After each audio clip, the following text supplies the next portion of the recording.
ज्ञान यज्ञ की इस अनोखी कक्षा में आपका स्वागत है। मैं हूं आरती। चलिए शुरू करते हैं आज का अध्याय।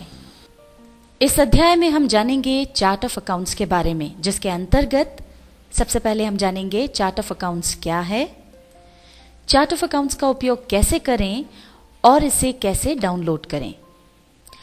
टैली में काम करते समय शुरुआत में आपको खासतौर पर नॉन कॉमर्स वाले लोगों को किसी भी ट्रांजैक्शन की एंट्री करते समय कौन सा लेजर किस ग्रुप में बनेगा और कौन सा अकाउंट डेबिट होगा या क्रेडिट होगा, यह पहचानने में तकलीफ आ सकती है।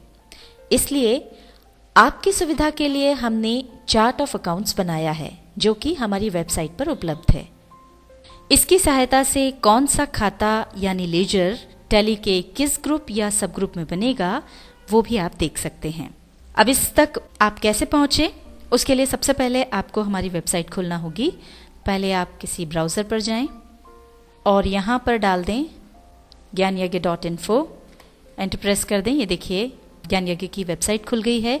अब इसमें होम पर सबसे ऊपर कंप्यूटर कोर्सेज दिया है, इस पर क्लिक करें।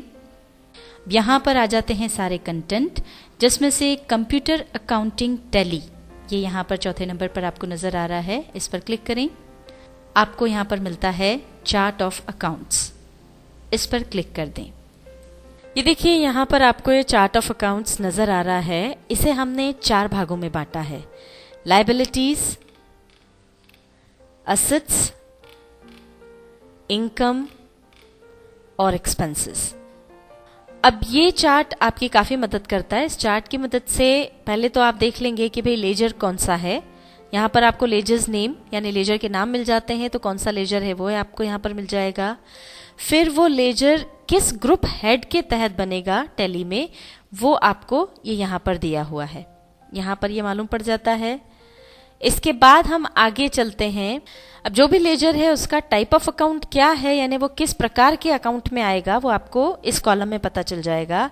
वो नॉमिनल है या रियल है या पर्सनल है, वो यहाँ से पता चल जाएगा। और उसके बाद वाउचर में एंट्री करते समय वो डेबिट होगा या क्रेडिट होगा, वो आपको यहाँ से पता चल जाएगा। तो प्रायः वो डेबिट होता है या प्रायः वो क्रेडिट होता है, वो उस लेजर के सामने लिखा हुआ है। अब एक उदाहरण से हम इसको समझते हैं। मान लीजिए ट्रांजैक्शन ऐसा है कि आपने मोबाइल खरीदा। अब इसमें अगर आपको ये चीज़ें पता करना है, तो सबसे पहले तो हम देखेंगे कि भाई मोबाइल किसके अंतर्गत आता है। मोबाइल हमारी संपत्ति है, इसलिए वो आएगा असेट्स में। तो सबसे पहले तो हम जाएंगे असेट्स में। ये देखिए यहाँ पर आ गया असेट्स। अब इसमें लेजर नेम, चूंकि मोबाइल हम ले रहे हैं इसलिए यहाँ पर ये देखिए आपको मिल गया मोबाइल्स। अब हम इसका देखते हैं कि किस ग्रुप हेड के तहत ये बनेगा, तो मोबाइल्स आएगा फिक्स्ड असेट्स के तहत। अब इसका अकाउंट टाइप क्या है, ये अगर हमको देखना है तो ये हम देखते हैं अकाउंट टाइप है रियल, ये रियल अकाउंट है और ये प्रायः डेबिट होता है। इसी तरह से मान लीजिए आपने कोई LIC पॉलिसी ले रखी है, अब हमको उसका लेजर बनाना है, तो पहले हमको देखना रहेगा कि वो LIC पॉलिसी क्या है। हो सकता है आपको लगे कि भाई हमको हर महीने प्रीमियम पे करना होती है, तो वो खर्चा है, पर अभी हम प्रीमियम पे करते हैं, अल्टीमेटली वो हमारी असेट है, वो मिलेगी आगे चल करके मैच्योर होने पर वो हमको मिलेगी। इसलिए हम असेट्स में इसको यहाँ पर देखते हैं। ये देखिए यहाँ पर ये आपको मिलती है LIC पॉलिसी। अब ये किस ग्रुप हेड के तहत इसका लेजर बनेगा, तो ये देखिए आ गया इन्वेस्टमेंट में। तो जो LIC पॉलिसी हमारी वो एक तरह का इन्वेस्टमेंट है और उससे हमारी पूंजी बनती है। अब इसका टाइप ऑफ अकाउंट क्या आएगा, ये देखने के लिए हम इधर जाते हैं। तो ये LIC पॉलिसी जो है वो रियल अकाउंट के तहत आती है और ये प्रायः डेबिट होती है।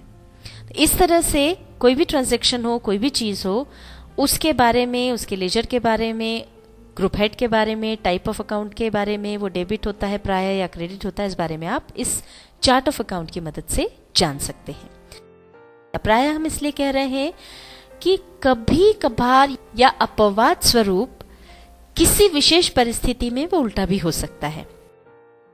अब यहां पर एक बात हम और आपको बता दें, जैसा कि आप यहां पर देख पा रहे हैं, वाउचर एंट्री के समय कोई भी लेजर डेबिट होता है या क्रेडिट होता है वो यहाँ इस कॉलम में दिया हुआ है। पर यहाँ पर जैसा कि आप देख सकते हैं कि कुछ जगह पर ये इस तरह से अलग अलग रंग में क्रेडिट डेबिट ये दिया हुआ है। ये हम आपको समझा दें, जैसे कि यहाँ पर इन एग्जाम्पल में आप देख सकते हैं कि ये जो चारों लेजर्स हैं, इन चारों के केस में जब लोन प्राप्त होगा तो ये क्रेडिट होंगे, जब लोन का भुगतान हम करेंगे उस समय ये चारों लेजर्स जो हैं वो डेबिट होंगे। और हमने इसको अलग कलर में कर दिया है ताकि इसको समझने में आसानी हो। इसी तरह से देखिए ये यहाँ पर भी आपको बताया हुआ है कि किस स्थिति में डेबिट होगा, किस किस स्थिति में क्रेडिट। और यहाँ पर ये देखिए असेट्स में ये जो सारे लेजर्स हैं ये हमने यहाँ पर लिखा हुआ है ये डेबिट होंगे, पर जब हम इनमें से किसी भी एसेट को सेल करेंगे या डेप्रिसिएशन लगाएंगे तो ये क्रेडिट होगा। इस तरह से आप इस चार्ट ऑफ अकाउंट्स की मदद से आसानी से लेजर्स बना सकते हैं और जो भी ट्रांजैक्शंस हुए उनकी एंट्री कर सकते हैं। और अगर आप इस चार्ट ऑफ अकाउंट को डाउनलोड करना चाहते हैं तो या तो राइट क्लिक करके सेव इमेज एज पर जाकर क्लिक कर दें, या फिर आप सबसे नीचे जब जाएंगे तो यहाँ नीचे की ओर ये डाउनवर्ड एरो जो है डाउनलोड के लिए जो यूज होता है वो यहाँ दिया हुआ है, इस पर जाकर के आप क्लिक कर दें। ये हमने क्लिक किया तो ये देखिए नीचे एरो गया, इसका मतलब ये आपका चार्ट ऑफ अकाउंट डाउनलोड हो गया। और अब हम इसको देख लेते हैं। ये देखिए हम जाएंगे माय डॉक्यूमेंट्स में, यहाँ पर फोल्डर होता है डाउनलोड्स का, तो ये देखिए चार्ट ऑफ अकाउंट्स यहाँ पर आ गया है। इस अध्याय में हमने जाना चार्ट ऑफ अकाउंट्स के बारे में, जिसके अंतर्गत हमने जाना चार्ट ऑफ अकाउंट्स क्या है, चार्ट ऑफ अकाउंट्स का उपयोग कैसे करें और चार्ट ऑफ अकाउंट्स को कैसे डाउनलोड करें।